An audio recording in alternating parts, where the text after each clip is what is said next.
मैं सत्यवान आर्य सह आचार्य बाबू शोभाराम राजकीय कला महाविद्यालय अलवर।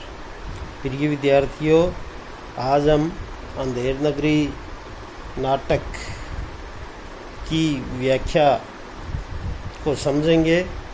पहले मैं मूल जो टेक्स्ट है उसको पढ़ूंगा और उसके बाद उसकी व्याख्या करके आपको समझाने की कोशिश करूंगा।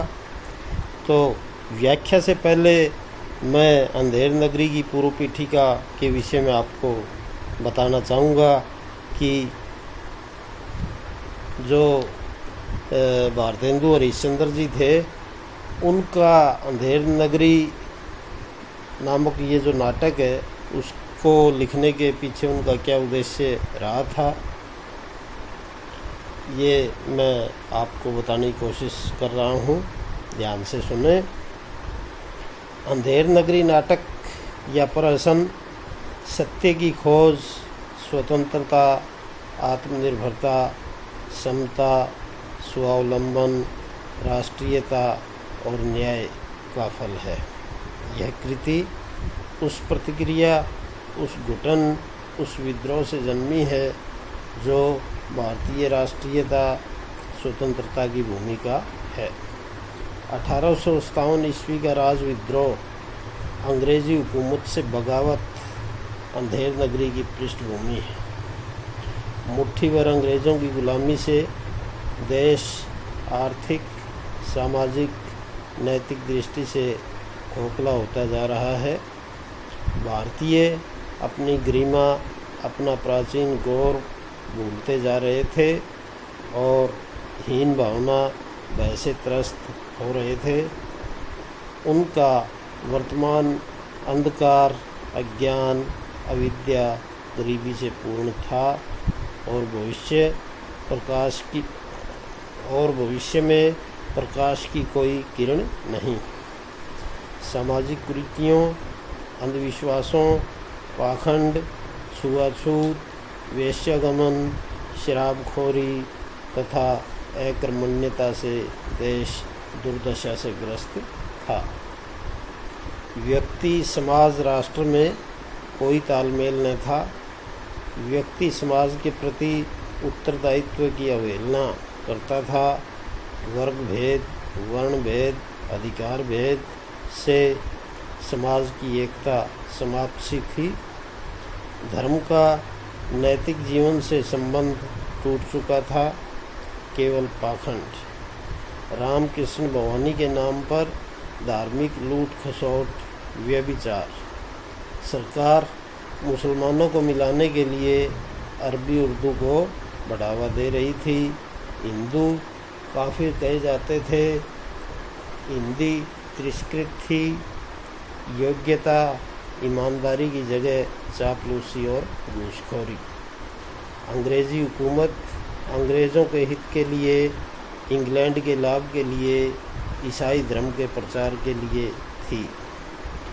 विरोध विद्रोह को कुचलने के लिए पूरी हुकूमत तैयार रहती। अतः सामाजिक सुधार ही संभव था। स्वामी रामकृष्ण परमहंस एक दिव्य विभूति के रूप में जन्मे और भक्ति, सेवा, त्याग को मान्यता मिली। स्वामी विवेकानंद इन्हीं के शिष्य थे जिन्होंने भारतीयता और भारत गौरव का संसार भर में शंखनाद किया। एक अन्य महापुरुष स्वामी दयानंद हुए जिन्होंने वैदिक ज्ञान के प्रसार के साथ तत्कालीन समस्त सामाजिक कुरीतियों के प्रति विद्रोह का बिगुल बजाया। स्वदेशी और स्वराज्य शब्द इन्हीं की देन है। भारतेंदु का आविर्भाव इसी युग में हुआ। वाराणसी एक और पंडितों, विद्वानों, संतों, साधकों की केंद्र रही। दूसरी ओर अंधविश्वासों, पाखंडों और छुआछूत की खान। स्वर्ग पहुंचने के लिए वाराणसी में मृत्यु होना ही काफ़ी था।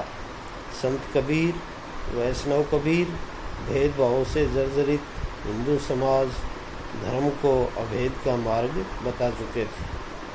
सूर, तुलसी, मीरा की सहज साधना ने हिंदुत्व और सनातन धर्म को आत्मनिरीक्षण और आत्म सुधार का मार्ग दिखा दिया था। संतों ने आत्म सुधार के लिए स्वार्थ, अहंकार, दंभ, लोभ, मोह से मुक्ति की अनिवार्यता स्पष्ट कर दी थी। मुसलमानों के आक्रमण ने हमारी समस्त दुर्बलताओं को उजागर कर दिया था।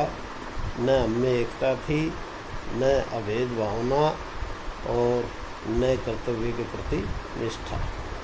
अंग्रेज़ों ने हमारी आर्थिक, सामाजिक, शैक्षिक हीनता का लाभ उठाया। वे हमारे धन से अपना घर भरने लगे और अपने प्रचार प्रसार से हम में ऐसी भावना भरने लगे कि भारतीयों का न कोई गौरव है, न उज्ज्वल इतिहास है और न हम इस योग्य हैं कि स्वतंत्र हो सकें। ईसाई धर्म सर्वश्रेष्ठ है और वही मुक्ति दे सकता है। मिशनरियों ने ऐसा प्रचार कर हमारे सारे धर्म दर्शन को नकार दिया। फलतः हिंदुत्व ही खतरे में पड़ गया। अंग्रेजी जानने वालों की कदर बढ़ी और उर्दू को राज्याश्रय मिला।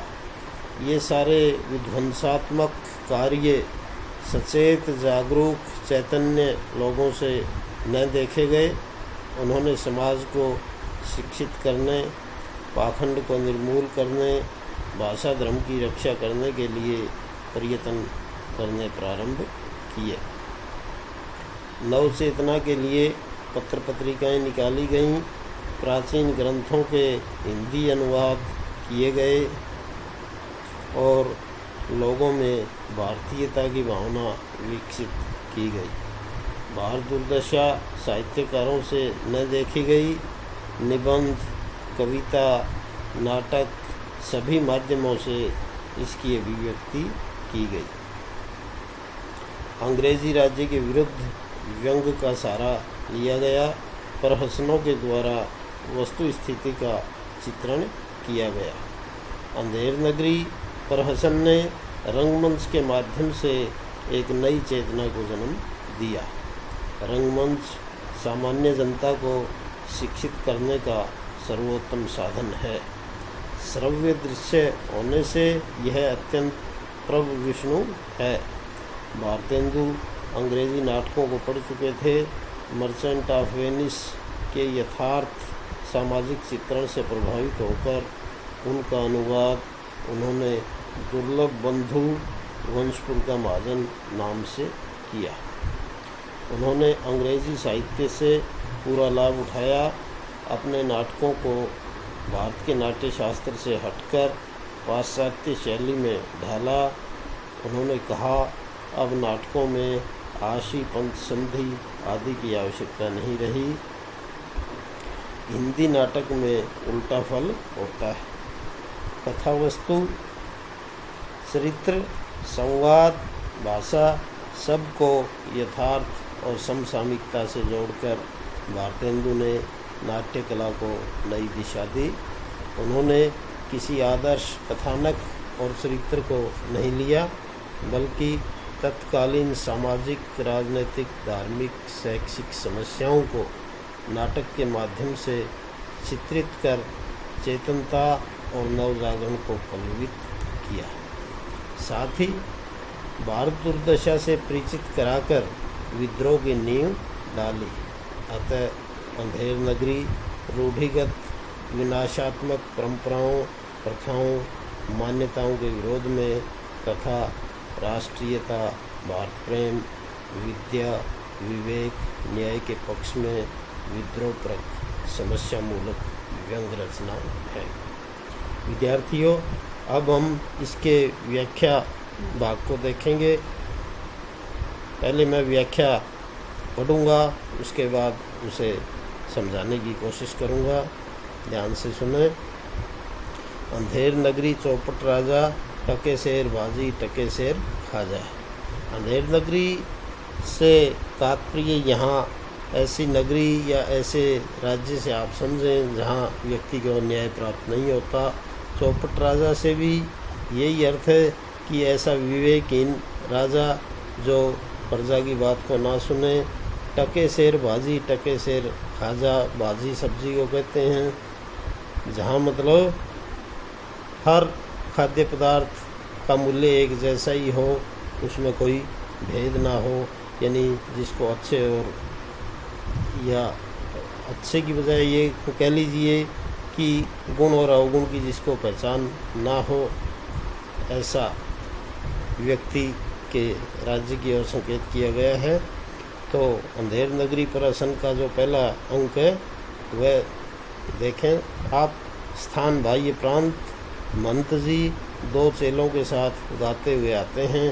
सब राम भजो राम भजो राम भजो भाई, राम के भजे से गणिका तर गई, राम के भजे से गीत गति पाई, राम के नाम से काम बने सब, राम के भजन बिनु सब ही नसाई, राम के नाम से दोनों नयन बिनु, सूरदास भय कवि कुलराई, राम के नाम से घास जंगल की, तुलसीदास भय भजी रघुराई। एक मंजी हैं, वो 2 अपने शिष्यों के साथ गाते हुए आते हैं रंगमंच पर, और वो गा रहे हैं कि सबको राम का भजन करना चाहिए, क्योंकि राम के भजन करने से गणिका या जो वेश्या थी उसका भी उद्धार हो गया था। राम के भजने से जटायु गिद्ध को भी गति प्राप्त हुई थी, और राम के नाम से सब काम बनते हैं, और जो व्यक्ति राम का भजन नहीं करेगा उसका समस्त जीवन नष्ट हो जाएगा। और राम के नाम का स्मरण करके जो सूरदास थे, वो जिनके दोनों नेत्र नहीं थे, वे भी विभिन्न कवियों में श्रेष्ठ या कवि कुल सम्राट कहलाए। राम के नाम से घास जंगल की, तुलसीदास भय भजी रघुराई। और जो भारतेंदु जी हैं वो कह रहे हैं कि राम का नाम लेने से घास जंगल की घास के समान तुलसीदास का भी उद्धार या कल्याण भगवान राम ने ही किया था। महंत बच्चा नारायण दास, ये नगर तो दूर से बड़ा सुंदर दिखाई पड़ता है, देख कुछ बिच्छा उच्छा मिले तो ठाकुर जी को भोग लगे, और क्या। तो महंत अपने शिष्य से कह रहे हैं कि ये सुंदर नगरी दिखाई पड़ रही है, अगर हमें कहीं से कुछ भिक्षा मिले तो हमारा काम चले। नारायण दास, गुरुजी महाराज, नगर तो नारायण के आश्रय से बहुत ही सुंदर है, जो है सो, पर भिक्षा सुंदर मिले तो बड़ा आनंद होए। महंत बच्चा गोवर्धन दास, तू पश्चिम की ओर जा और नारायण दास पूर्व की ओर जाएगा। देख जो कुछ सीधा सामग्री यानी खाद्य सामग्री मिले तो श्री शालग्राम जी का बाल भोग सिद्ध हो। तो गुरु जी दोनों शिष्यों को समझाते हैं कि एक कि जो गोवर्धन दास नाम का शिष्य वो पश्चिम की ओर जाएगा, नारायण दास नामक जो शिष्य वो पूर्व की ओर जाएगा, और कुछ खाद्य सामग्री लाएंगे ताकि उनका जो दैनिक जीवन है या उनकी मतलब क्षुधा शांत हो सके। गोवर्धन दास, गुरुजी मैं बहुत सी भिक्षा लाता हूँ। भिक्षा यहाँ के लोग को बड़े मालवर दिखाई पड़ते हैं। मालवर का अर्थ है माला माल यानी धनवान। तो गोवर्धन दास कहता है गुरुजी मैं बहुत सारी भिक्षा ले आऊँगा, यहाँ के लोग मुझे बड़े संपन्न नज़र आते हैं, आप कुछ चिंता मत कीजिए। महंत बच्चा बहुत लोभ मत करना, देखना हाँ लोभ पाप को मूल है, लोभ मिटावत मान, लोभ कभी नहीं कीजिए या मैं नरक निदान।